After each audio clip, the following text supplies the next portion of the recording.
అందరికీ ఆరోగ్యం బాగుండాలని, వివిధ కారణాల వల్ల మీకు జరిగినటువంటి ఇబ్బందుల నుంచి ఆర్థికంగా మిమ్మల్ని ఆదుకోవాలని మన రాష్ట్ర ముఖ్యమంత్రి వర్యులు శ్రీ నారా చంద్రబాబు నాయుడు గారు మీ అందరికీ తోడుగా, మా అందరికీ అండగా ఈరోజు నిరంతరం కూడా మన నియోజకవర్గాన్ని అభివృద్ధి పరుస్తూ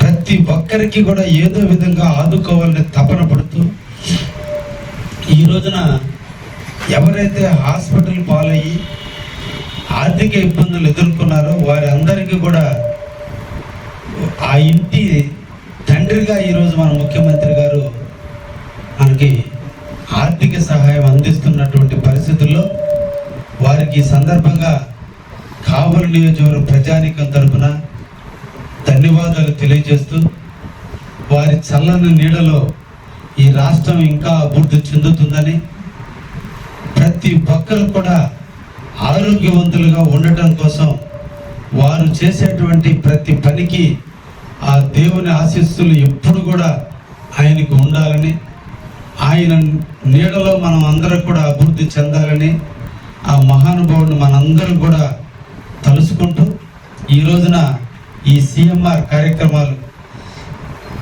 ముఖ్యమంత్రి సహాయ నిధి నుంచి ఈరోజు మీ అందరికి కూడా రిలీఫ్ అందించేందుకు దాదాపు 62 మందికి 30 లక్షల రూపాయల వరకు ఈ రోజున మీకు చెక్కుల రూపాయలు ఇవ్వడం జరిగింది.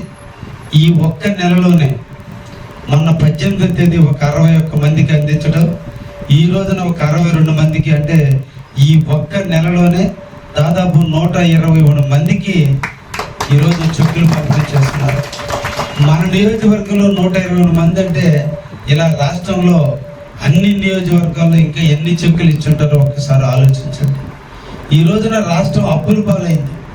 నిజంగా ఈ రోజున 1వ తేదీ పెన్షన్, ఈరోజు మొన్ననే రైతుకి అన్నదాత సుఖీభవ, రేపు వచ్చే 1వ వారంలో తల్లికి వందనం కింద ఎంతమంది బిడ్డలుంటే అంతమందికి 13,000 రూపాయలు వేసే పరిస్థితి. ఇవన్నీ వేస్తూ ఈరోజు ఒక్కసారి చూస్తే మీ గ్రామాల్లో, మీ ప్రాంతాల్లో ఉన్నటువంటి రోడ్లన్నింటినీ కూడా ఈరోజు గుంటలు లేకుండా రోడ్లన్నింటినీ కూడా ఈరోజు పరిష్కారం చేయడం జరుగుతుంది. ఇంకా కొన్ని ప్రాంతాల్లో కొత్త రోడ్లు వేస్తున్నాం. గ్రామాల్లోకి వచ్చే సిమెంట్ రోడ్లు ఈరోజు చాలా ప్రాంతాల్లో సిమెంట్ రోడ్లు జరుగుతున్నాయి.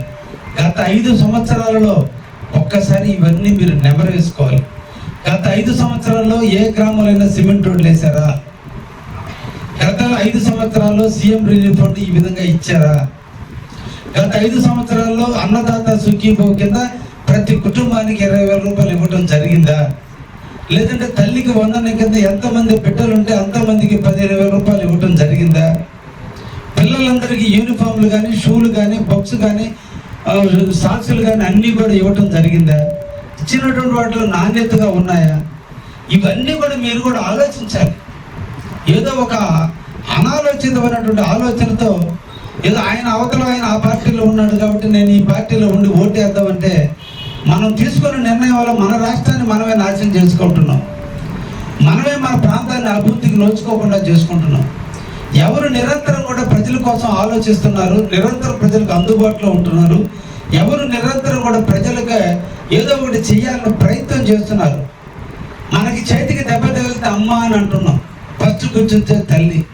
అదే మనకు ఒక ఇబ్బంది వస్తే ఒక పోలీస్ పరంగానో, ఒక రెవెన్యూ పరంగానో, ఒక ప్రాంత అభివృద్ధి పరంగానో, ఒక నీళ్ల పరంగానో ఏదైనా ఇబ్బంది వస్తే గుర్తొచ్చేది ఎమ్మెల్యేగా ఉండాలి. ఆ ఎమ్మెల్యే అందుబాటులో ఉన్నాడని మీరందరూ కూడా ఆలోచించాలి.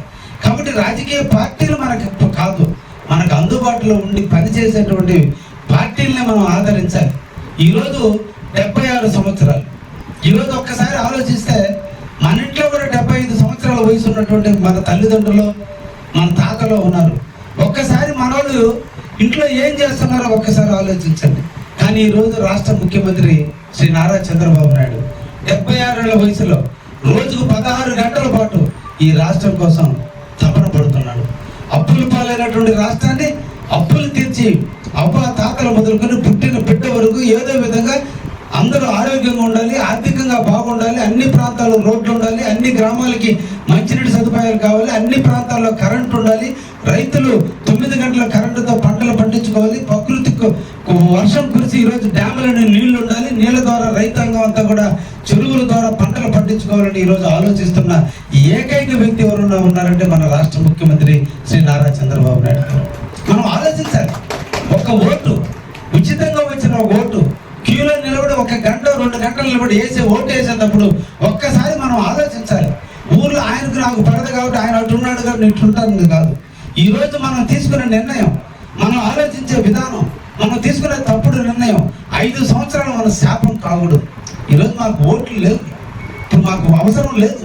కానీ ఈరోజు కూడా మేము 24 గంటలు ప్రజల కోసం పనిచేస్తున్నాం అంటే అక్కడ ముఖ్యమంత్రి మా చేత ఈ విధంగా పని చేపిస్తున్నాడు. ఊరు దాటి పోవాలంటే ఈరోజు ముఖ్యమంత్రి పర్మిషన్ తీసుకునే పరిస్థితికి వచ్చింది. ఈరోజు మా సొంత పనుల మీద పోవాలన్నా కూడా ముఖ్యమంత్రి కాదు, నువ్వు ప్రజలకు సేవ చేయాలంటున్నారు. అటువంటి ముఖ్యమంత్రి దొరకడం నిజంగా మన ఆంధ్ర రాష్ట్ర ప్రజలు చేసుకున్న అదృష్టం. కాబట్టి మీ అందరికీ కూడా తెలియజేస్తున్నాం, ఒకటే, మీ ప్రాంతంలో మంచినీటి సదుపాయాలు అవసరం ఉంది. అందుకని ఊరు వాడ మొత్తం కూడా ఈరోజు జలజీవన్ మిషన్ ద్వారా ఈరోజు మంచినీటి ఇచ్చేదానికి రాష్ట్ర ప్రభుత్వం ముందుకు వచ్చింది. అతి తొందరలో రాబోయే 1 సంవత్సరం 2 సంవత్సరాల కాలంలో గ్రామంలో ఉన్న ప్రతి ఇంటికి ట్యాబ్లు ఇప్పించే కార్యక్రమం నేను నాంది పలకడం జరిగింది. ఈరోజు చాలా మంది పల్లె ప్రాంతాల నుంచి వచ్చిన వాళ్ళు ఉన్నారు. గతంలో కరెంటుకి నేను ఎమ్మెల్యేగా వచ్చిన తర్వాత కరెంటుకి మీరు ఆలోచించండి. ఈ రోజున ప్రతి ఊర్లోనూ ప్రతి ఒక్కొక్క ఊరినే మేము తీసుకోవడం జరిగింది. ఆ ఊర్లో పాత స్తంభాలని తీసేసి కొత్త స్తంభాలు వేస్తున్నాం, పాత వైర్లు తీసి కొత్త వైర్లు వేస్తున్నాం, డబ్బాలు తీసేసి ట్రాన్స్ఫార్మర్లు పెడుతున్నాం. మీరు వేసీలు పెట్టుకున్నా, కూరలు పెట్టుకున్నా, మిక్సీలు పెట్టుకున్నా, లేదా ఫ్రిడ్జ్లు పెట్టుకున్నా కరెంటు ఇబ్బంది లేకుండా ఈ రోజున అన్ని రకాల పనిచేస్తున్నాం. ఈరోజు వాడే కరెంటు పెరిగితే సబ్స్టేషన్ చాలకపోతే మళ్ళా కావలి మండలంలో సబ్స్టేషన్ సిరిపురం దగ్గర కడుతున్నాం. మళ్ళీ కొత్తగా రుద్రకోట దగ్గర ఒకటి ప్రపోజల్ పెట్టాం. అన్నగారిపాలెం దగ్గర కావలిలో ఎక్కడ లేనటువంటి పెద్ద సబ్స్టేషన్ ని మళ్ళీ ఈరోజు అన్నగారిపాలెం దగ్గర పెడుతున్నాం. ఈరోజు మళ్ళీ అల్లూరులో ఒక సబ్స్టేషన్ ప్రపోజల్ పెట్టాం, కొండపెట్టుకుంటలో ఒక సబ్స్టేషన్ ప్రపోజల్ పెట్టాం, చెన్నూరు దగ్గర ఒక సబ్స్టేషన్ పెట్టి దాదాపు 5-6 ప్రాంతాల్లో మళ్ళా సబ్స్టేషన్లు పెట్టి ప్రజలకి ఈరోజు నాణ్యమైన కరెంట్ ఇవ్వాలి, రైతాంగానికి 9 గంటల కరెంట్ ఇవ్వాలి. పల్లెటూరులో ఉన్నటువంటి వాళ్ళు కరెంట్ లేకపోతే 1 నిమిషం కూర్చోలేని పరిస్థితిలో ఉన్నారు. కాబట్టి 24 గంటల వాళ్ళకి కరెంట్ ఇచ్చే కార్యక్రమానికి మన ముఖ్యమంత్రి శ్రీ నారా చంద్రబాబు నాయుడు వచ్చిన తర్వాత జరుగుతుంది. గతంలో మీరు చూశారు, బళ్ళు మీద పోతుంటే ఎప్పుడు గోతులో పడతామో, ఎక్కడ కాలు ఇరుగుతుందో, ఎక్కడ నడువులు పట్టేస్తామో, ఎక్కడ నడువులు తన పరిస్థితి ఉండేది. ఈరోజు మన ముఖ్యమంత్రి శ్రీ నారా చంద్రబాబు నాయుడు వచ్చిన తర్వాత అన్ని గుంటలు పూడ్చడం జరిగింది. ఒక్కొక్క ప్రాంతానికి ఈరోజు రోడ్లు వేయటం జరుగుతుంది. ఈరోజు తిప్ప మొదలుకొని దోగల మీదుగా, జగ్గపల్లి గూడూరు మీదుగా, మనుగోలు పాడు మీదుగా ఈరోజు దుండిగి వరకు 3.5 కోట్ల రూపాయలు పెట్టి ఈరోజు రోడ్డు శాంక్షన్ చేయించాం. పురుడి హిందూపూర్ మీదుగా ఈరోజు రోడ్డు శాంక్షన్ చేయించాం. పురుడి నుంచి కొత్తపాలెంకి ఈరోజు రోడ్డు శాంక్షన్ చేయించాం. అన్నగారిపాలెం నుంచి ఒట్టూరు మీదుగా ఈరోజు అక్కడ రోడ్డు ఏర్పాటు చేయడం జరిగింది. ఈరోజు చెన్నాయిపాలెంకి రుద్రకోట దగ్గర చెన్నాయిపాలెం పోయే రోడ్డు ఈరోజు రోడ్డు శాంక్షన్ చేయించాం.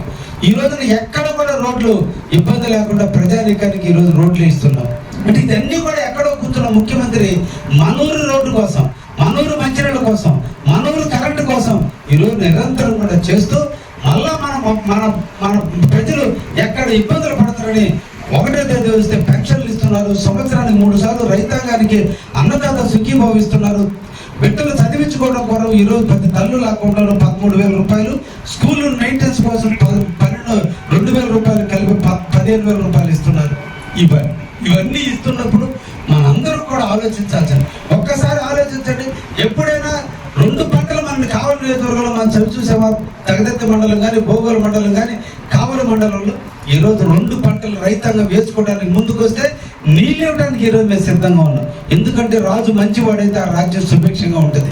రాజు మంచివాడైతే ఆ ప్రాంతం సస్యశ్యామలం అవుతుంది. కాబట్టి రాజు మనసు పేదవాడిని హక్కును చేర్చుకోవాలి, పేదవాడికి అండగా ఉండాలి, పేదవాడికి తోడుగా ఉండాలి, పేదవాడిని ఆర్థికంగా పెంచాలి, పేదవాడు కూడా ధనవంతులు ఎదగాలని తపన పడేటువంటి మంచి హృదయం ఉన్నటువంటి మహారాజు అయినటువంటి చంద్రబాబు నాయుడు ముఖ్యమంత్రిగా ఉన్నాడు. కాబట్టి ఈరోజు ఎండాకాలం కూడా వర్షాలు కురుస్తున్నాయి. ఎంతటి ఇబ్బంది పరిస్థితున్న చెరువుల్లో నీళ్లు ఉన్నాయి. పశువులు మొదలుకొని పాడి పంటలతో ఈరోజు మన అందరూ కూడా ఆనందంగా జీవిస్తున్నాం. మంచి పంటలు పండుతున్నాయి. మంచి పాలకు మంచి రేటు వచ్చింది. ఈరోజు పొలాలకు మంచి రేటు వచ్చింది. ఈరోజు ప్రాన్ తెచ్చిన మొదలు చేపలు మొదలు ఉడి ఈరోజు 30,000 రూపాయలు పుట్లు ఉంది. ఎక్కడ పట్టినా ఈరోజు సస్యశ్యామలం ఉంది. రైతాంగం అంతా 2 పంటలు పండించుకుంటున్నాయి. వీటన్నిటికీ కారణం ఒకే ఒక వ్యక్తి శ్రీ నారా చంద్రబాబు నాయుడు.